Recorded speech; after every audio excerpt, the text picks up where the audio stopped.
ఈ ఎమ్మెల్యేను ఎందుకు గెలిపించాంరా బాబు అని చంద్రబాబు కనిపిస్తే కడిగి పారేయాలని డిసైడ్ అయ్యారు ఏపీ ప్రజలు.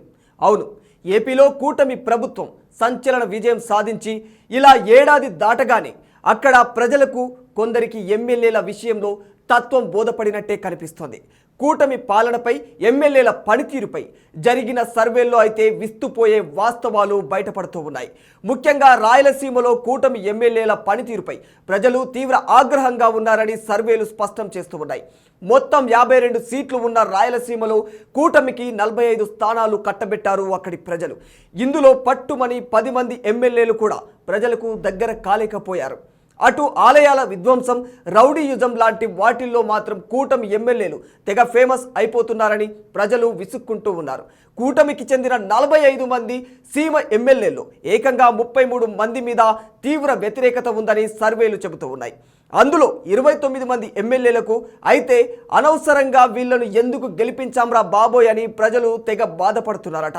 కనీసం ప్రజలను కలవకుండా, అసలు నియోజకవర్గంలోనే కనిపించకుండా ఎమ్మెల్యేలు నడుచుకుంటున్న తీరు ఓటర్లను విస్మయానికి గురి చేసిందని సర్వేల సారాంశం.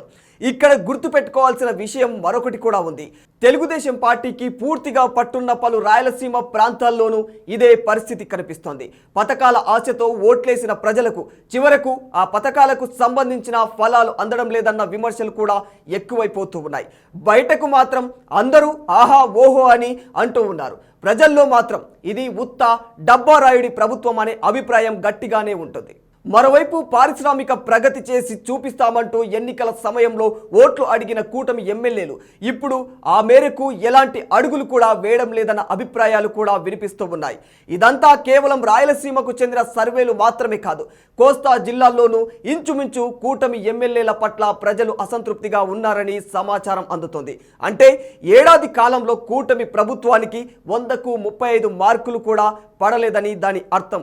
మరో 4 ఏళ్లు అధికారంలో ఎలాగో ఉండాలి. మరి ఈలోపు పాస్ మార్కులైనా తెచ్చుకుంటారా లేదా అన్నది వేచి చూడాలి.